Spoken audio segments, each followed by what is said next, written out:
You are listening to the Drink Less Lifestyle podcast with Dr. Sherry Price, episode number 69. Welcome to Drink Less Lifestyle, a podcast for successful women who want to change their relationship with alcohol. If you want to drink less, feel healthier, and start loving life again, you're in the right place. Please remember that the information in this podcast does not constitute medical advice. Now, here's your host, Dr. Sherry Price. Well, hello, my friends. I am so excited to be with you today, and I have a special treat. I have one of my previous clients, Anniston, here, and I'm bringing her on the podcast because her journey, going through my program and her drinking journey, she just has a lot of wisdom, a lot of experience that I think would be so helpful to all of you who are looking to cut back. And I'm so excited to also have her on our podcast because she's all about women empowerment, mindset, and performance coach. And she has a podcast as well, which I'll let her talk about in case you find her story really appealing and want to maybe work with her. So welcome to the show, Anniston. Thank you, Sherry. I am so honored and excited to be here today. Yes, I am as well. So I think the best place to get started was talk to our listeners about where you were with drinking, what didn't feel good, what kind of was maybe your warning signs or red flags that you wanted things to change. So I think the best way to start would be to kind of go way back. And in terms of really where it started for me, I started drinking socially in high school, and that was the cool thing to do. And I very quickly, there was a couple of times I remember I actually got pretty intoxicated and really regretted it the next day. And I didn't like that feeling of being out of control or not really remembering things from the night before.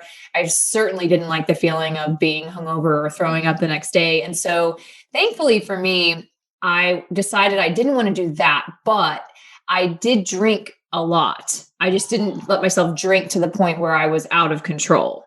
When I went to college, that just continued on, but it was mostly like a Thursday through Saturday night kind of thing. It was never anything that poured into the rest of my week. And I was obviously very functional.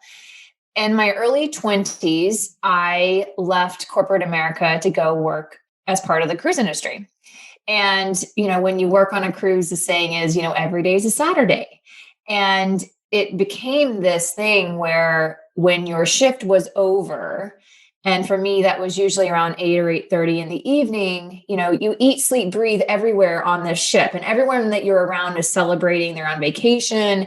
And so I would meet up with my friends or fellow officers, on board, and we would go and have a couple glasses of wine before we went to bed. It really was the signal of end of day. And on a cruise ship too, because you legally cannot have any alcohol if you're on shift or you're working. So it truly was end of day. And, a celebration of a long day and then ready to go the next day. And it was 7 days a week. You didn't really have a traditional weekend. So you needed to find your downtime where you could. And you were limited with what your choices were living on a ship. If you weren't in port and you were on board.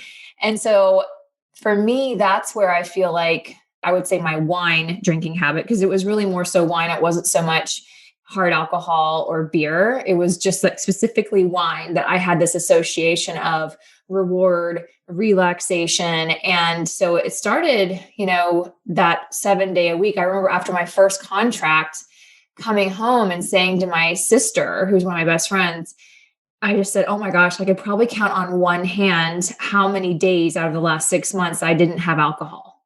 And that was a little alarming to me in that moment, but it was so common on board and so accepted that it was just kind of part of the culture. Well, I lived and worked on ships on and off for about 5 years. And so after I got off of ships and came back to land life, if you will, that pattern and habit didn't go away. But what I realized was that a lot of the people that I were hanging out with, in my late 20s, they were kind of in that same place anyway. I was still single. And we would meet for, after work for happy hour. So I certainly found those people that I felt like only reinforced the habit, that it wasn't unusual, it wasn't weird. And again, I was fully functional. So it wasn't like I was, like not being able to show up for work or be successful in my job or, be a great friend and be in relationships. So it wasn't really impacting anything in that way. And I think I just started to normalize that feeling when you'd wake up in the morning and, maybe feel a little edgy and not quite right because you maybe had one too many glasses of wine the next morning. So when I got married in my early 30s, I remember my new husband at that time was like, wow, I don't think I've ever drank as much as I drank with you. And I remember kind of being a little like, what? Because I just had never, in my mind, it was so normalized. But for him, that hadn't become his pattern, even though he also came from the cruise industry and had a similar background to me.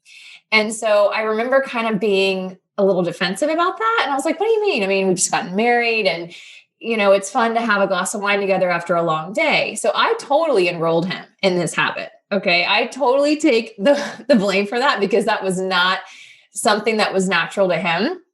But he also enjoyed, if I was going to sit down and have a glass of wine after a long day and we just sit and talk about our day, then he's going to have one too. And so, unfortunately, I was not the best influence on him there.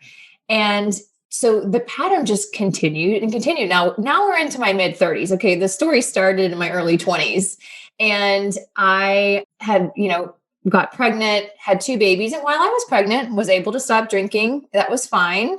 And I remember even thinking when I would get pregnant, I would have this moment of like, this is it. This is the habit's going to be gone. Once I, have this little baby, everything will be different. I won't even want to like drink alcohol at night. I'll probably be so tired and go right to bed. But it wasn't long after having both children that habit would just creep back in. It was like an old comfort blanket. And, having those 2, maybe 3 glasses of wine a night.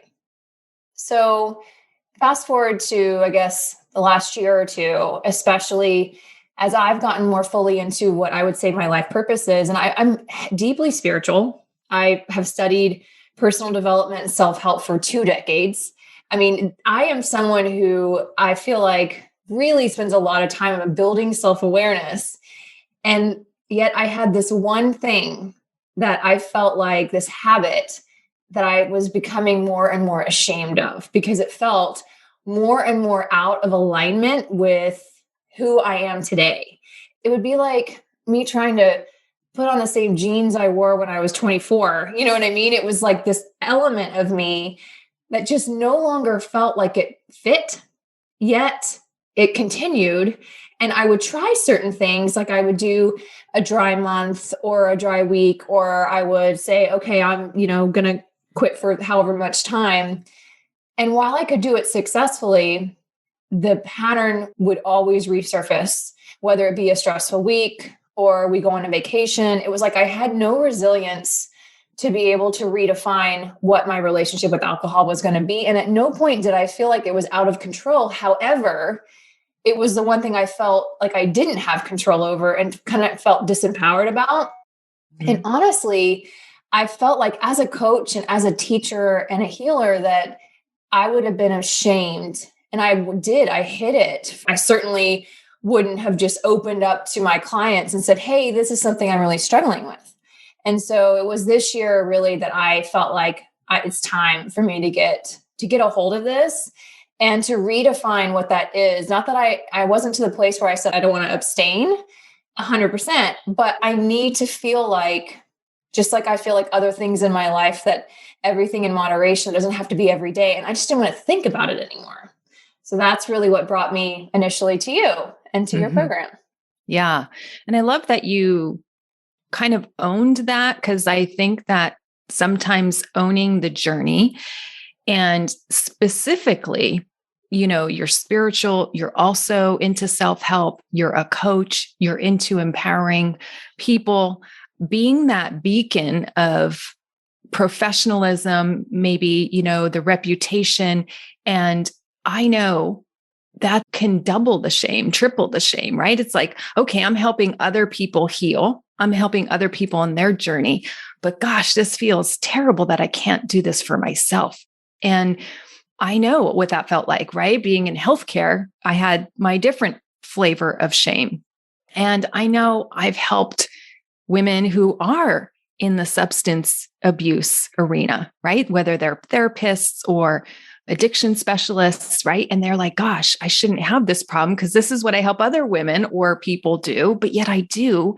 And I think that adds like, again, another level of shame. It's like, and you kind of feel like that imposter syndrome, it's like, oh, if I'm able to do this, for others, how come I can't do it for myself?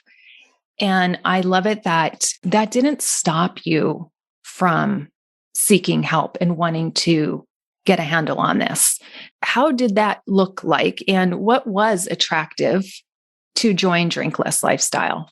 I'm just wondering what your mindset was then. So this past summer, I was actually at a girl trip with all of my college girlfriends.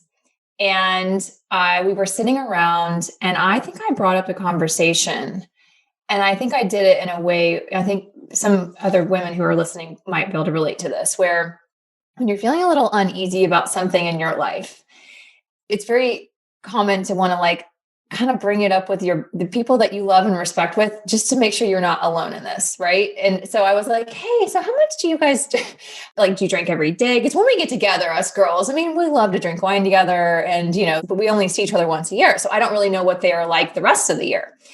And it was one of those things where we were all kind of like, yeah, me too.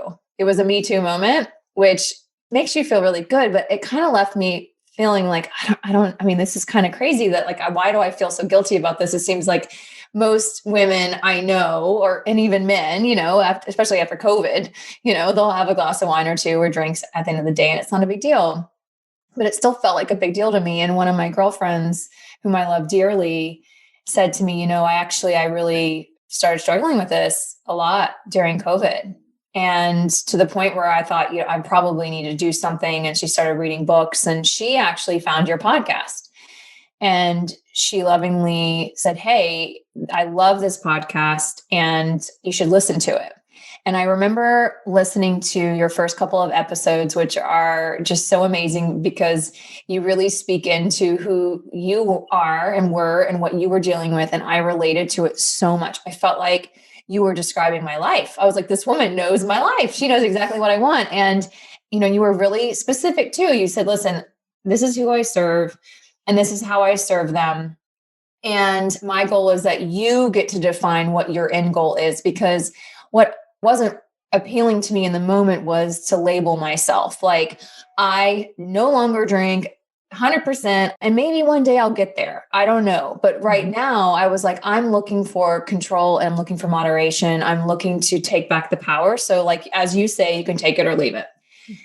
And so that's really, I think, what appealed to me the most and really urged me, or I felt that kind of that feeling within, like, this is something you should look into. This is something that, if you're ready, like, you can't keep trying to do the same things and get the same result. You're going to have to think about doing things differently.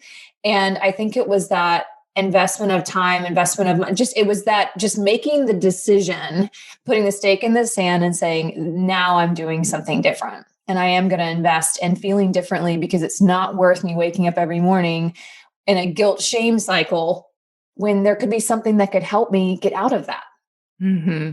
Yeah, I love that. Sometimes, that quote, when you're ready, the teacher appears. Mm-hmm. And, so thankful that, you have friends and people care about you and say, hey, listen to this. And I'm loving it that this podcast is changing lives and helping women through that journey. And sometimes we just need to get on the next step, right? And we don't have to look at where we're going all the way if like sober is not on our journey quite yet, but how could we just take the next step towards wellness and feeling better and feeling aligned and feeling like you do have power and you are in your control, because you can learn those skills. Mm-hmm. So I want to highlight, because something that's a little unique to you as you came through the program. For those of you that don't know, I offer, I call it a smorgasbord of things once you sign up for the program. So you can be as visible or non-visible. You can receive tons of help or not a lot of help. And what was interesting is I didn't see much of you on the group calls, and I would reach out and say, hey, you want your personal one-on-one session? And you're like, no, I'm good.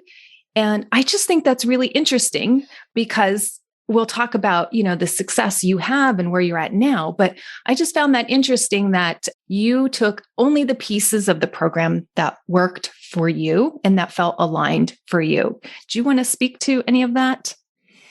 Yes. And I was kind of surprised too. I didn't know, I'd never taken a program like this before, it's funny because if anyone's listening that's a coach, I think sometimes we're the last people to ask for help. They always say, if you're a coach, you need to have a coach. I totally agree with that, first of all, because, we're so quick to offer a hand to somebody else or to offer, advice, opinions, but we're not always the best receivers. And so the first thing for me that really shifted, and I think why I wasn't maybe quite as visible, is because it was that moment when I made the decision. I had the conversation with my husband and I said, this is important to me. I feel intuitively like this is something I should do. And it was like that switch, that decision.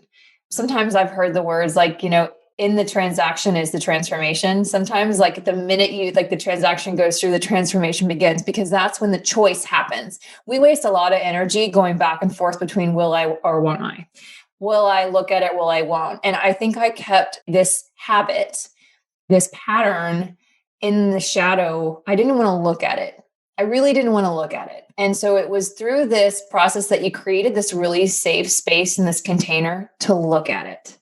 And, just like anything else, when you walk into a dark room, your mind can make it feel like scary. Like there must be something hiding in a corner and, your kids and there's a monster under the bed. But then when you turn the light on, you're like, oh, this really isn't that scary. This is really not as big of a deal as I made it to be, or it wasn't as hard. And so very quickly in the program, I was able to, even in the first several modules of what you had presented in terms of your online courses, you so beautifully illustrated and explained why the pattern is there and how to deal with the urges when they come and how to decide what is, your drink plan. What is your contract? What do you want that to look like? And then you explain how to do that. So that was, I think, what I needed most was that. Now I did get a lot. Sometimes if I was logging onto a call and being able to just listen in on some other women who were going through the same thing, that is also very calming and reassuring to know, again, you're not alone. But for me, I think I had never really fully educated myself on the addictive properties of alcohol, what it does within the body and the brain. And I stopped blaming myself. And when I stopped blaming myself as much, it was easier then to move forward and to create change. Yeah. And I love it that you did create such powerful change for your life. So I'd love for you to talk where you're at now with drinking. If you want to come at it from this is my relationship with it, or these are the skills that I've learned, where have you landed now? Now I feel like I don't have, it's Monday, that it's 5:00, better go pour a drink. It's not a thought that I have to really rectify with all the time. And it used to be Mondays, especially when I was okay, I'm not going to drink during the week. And I was really trying to use my willpower to push through. It would always feel like something was being taken away from me. And I've created the space with going through the program. I was able to create enough space and enough taking a break. And I did take a bit of a break from drinking. I didn't completely, but I said, okay, at least during the week. That was my initial agreement. I was I don't want to, right now for now, Monday through Friday, no alcohol. And on the weekends I will have, but I'll have no more than 2. Because what I didn't want to do is I'm okay with living a life and never feeling hungover again. So that was one thing I was I don't need that. I don't want that. I don't want to ruin my day. I have too much I want to live for. I have kids. I want to show up as my best self. So that's one thing that I agreed to. And then, I wanted to get out of that habit of this is my reward and really see it for what it is. Because what's interesting is now when I do have a drink during the weekday, well, it's much easier just to stop at one.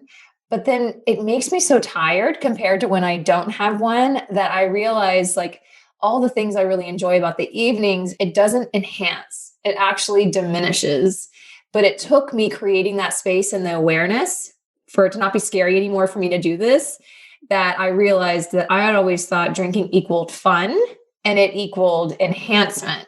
It equaled, now I know it to be is actually a depressant and it makes you tired and it makes you edgy and irritated. And I don't want to read as long with my kids. You mentioned that a lot on your podcast, and I've definitely experienced that too. So I really got to renegotiate what that's like. And at first, yeah, it did feel a little weird because at first, when you're making a change, it's going to feel uncomfortable. It's going to feel like, ooh, this is scary. This is different.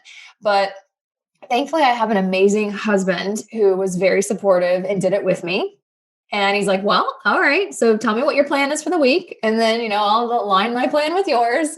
He was really, really great about it. And that helped me because I wasn't going through it by myself, but it also helped to know that there were a group of women who were also doing the same. So for now, I would say I have a really good relationship with it, just that it doesn't have power over me, just as like Coca-Cola doesn't have power over me and donuts don't have power over me, and they're there and it's great every now and again, but it doesn't rule my decision making. I don't decide to do something because there's going to be alcohol there, or not do it because there's not going to be alcohol there. Or, if we have to go out and drive to go out to dinner, I don't say, no, let's stay in because that way we can both drink and not have to worry about driving, So I feel like my whole world just expanded.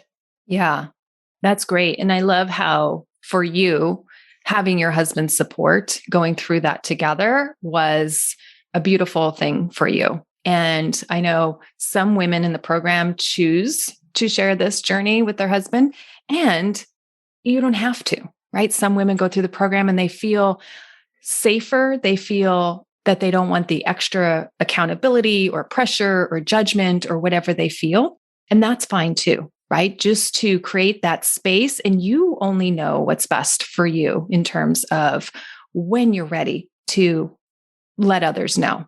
Some people don't tell their family for a while until they feel like, I got a good handle on this. I can handle any pressure or judgment that may come from family members. But it's so nice that you had that support right from the beginning. Mm-hmm. Now, I want to transition to, I think people get to the destination, right, that they want. Now, where is your brain space around alcohol? Do you have peace with it? Do you feel like you can take it or leave it? Like I hear a lot of times, and I said this in my past too, once I get started, it's a slippery slope, or I'm on the wagon or off the wagon.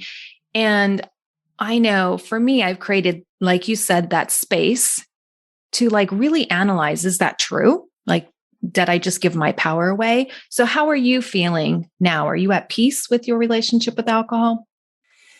Yes, I would say yes.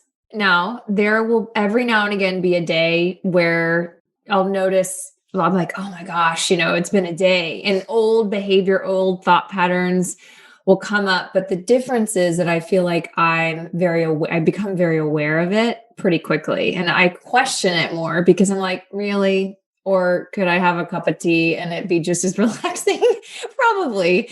And so I think that for me, it was really creating that space around the behavior that I could be more of the observer. And so what I don't want is for people to feel like if they start going on this road and then they're doing really well, and then they have a day or a couple of days where they're like, gosh, I feel like I'm taking 10 steps back, that's okay. I think it's just like any other habit or any other thought. Like habits can be limiting beliefs. They can be patterns of thinking. I mean, these things were formed over decades. This was a 2-decade-long habit for me. So of course, every now and again, it's going to come up. The difference is I feel like I'm 100% in control of that. And before, I can honestly say that I didn't. And also, I've made peace with it to the point where I'm very open about it. And I don't have shame around it anymore because I realize just how freaking common it is. So, it's so many people I know deal with the same thing. It might look and feel a little bit different and at different severities. Some people are really far down the road in terms of what that addiction or that habit looks like. And some, it's a little bit harder to see and a little more, I guess, under wraps. But I think that the worst thing that we can do for each other is to hide these places that might be a really great opportunity for someone else to heal, and to not feel so guilty about, and to feel like they're the only ones who don't have the willpower to control this. Even though they might want to change, it's like they feel like they just can't because they're at two different minds. They're constantly at battle. Yeah, that's beautifully said. And I like how you even highlighted that when we don't understand others, or just this concept around alcohol being so shameful, but yet we are so sympathetic and compassionate around other diseases or conditions or times where we go through hard times or hard things. And, we're able to talk about other conditions, other times of our life without all the shame wrapped around it. But alcohol seems to be this different substance, right? Mm-hmm. Like if you had battled cancer, or you have diabetes, or you have a time in your life that you're struggling because you lost a parent. But as soon as like alcohol too much is mentioned, it's like, oh, I can't handle that. Or, oh, I don't know what to do about that. And I think a lot of people's gut reaction is kind of like, oh, you need to stop that completely. Right? Because that's been the mentality for so long, is if you can't handle something, then you just need to give it up 100%. And maybe the person could do that, and maybe they're on board with that, but maybe there's the intermediate step, or maybe they just want to learn to have a little bit and moderate in their life, like you mentioned. And just knowing that it's not a one size fits all kind of approach. And I love it how you talked about how you made your specific contract, as you like to call it, right? Mm-hmm. On where you want it to fit in your life and where you don't. Mm-hmm. Yeah, so good. So now I'd like to pivot and talk about, now that you're at this place with your drinking and you feel empowered and in control, has this led to any ripple effects, any other benefits that you're noticing in your life? Absolutely. In so many different areas. And I really took this on, like this past year for me, I really consciously ran towards those things that I felt like were my greatest fears. And like it or not, this was one of my greatest fears. I think my fear was that what life would look like if I did make the change, what cost that would be to me. Would it, be as fun, as exciting? Would I have as many friends? Would I be as accepted? All of those things. I mean, I really think there's a lot of fears that were on the lower surface of that habit that I needed to really run towards. And so doing this and doing the program and completing the program for me opened up so many other areas of like, well, if I can do this, what else can I do? And it also made me really hyper aware of the other areas in my life that I was still had resistance or needed to, whether it be through emotional and within my relationships, with overall just intimacy. I launched a podcast this year, which was a big stretch for me because it requires a lot of vulnerability and just showing up and being authentic and being open and being seen. And that was a big part of, my habit was part of my hiding, right? There were aspects of myself that I was hiding, but not anymore. It was like through the process of me accepting myself. And I think that is one thing I want everyone to hear. Like when you tackle this issue, you might initially think it's about other people and making other people more comfortable, or you feeling like you're just more together. It's all about you. It is 100% about you. Because if you're feeling incongruent with that pattern and you feel like something's off, it's bothering me, I feel like I'm out of my integrity or I'm disempowered around this, then it is impacting other areas of your life too. Believe me, it's not just this one singular area. So by you addressing this and running towards it finally, instead of avoiding it, like you might have been doing in the past, it's going to enable you to see everywhere else in your life that you are out of integrity or hiding. And I would argue that this for me has been one of the most transformational years in every single way. And this was a big part of that for me.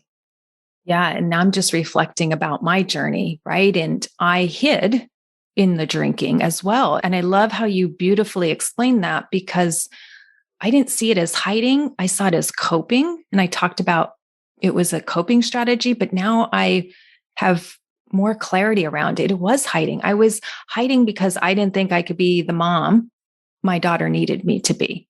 I got emotional talking about her condition and watching people ask her about it, or just feeling so angry, right? Like, why do we have to have this discussion? Why can't you just accept her for who she is? And so I realized I was using it partly to hide as well. And you're right. When this layer comes off, you have to deal with the deeper fears, the deeper things that come up that you're able, though, to work on.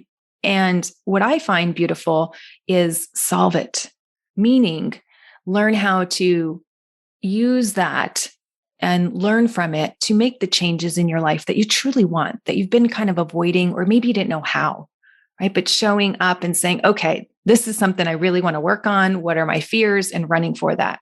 And starting a podcast and putting yourself out there, kudos to you.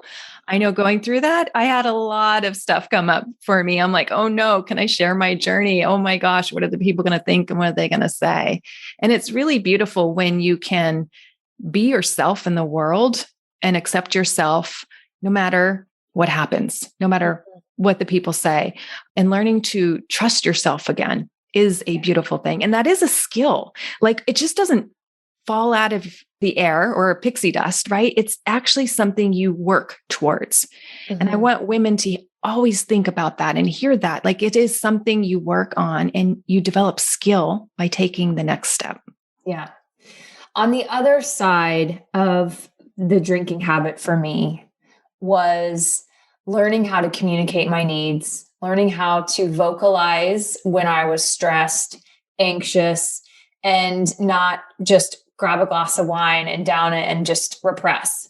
And so on the other side of that was a stronger relationship with my husband, a deeper connection with my children, a more honest communication with my family and friends. And because, for me, that was, that feeling of not only hiding, but also it was like, we talked about this and when you came onto my podcast, which was this idea of belonging.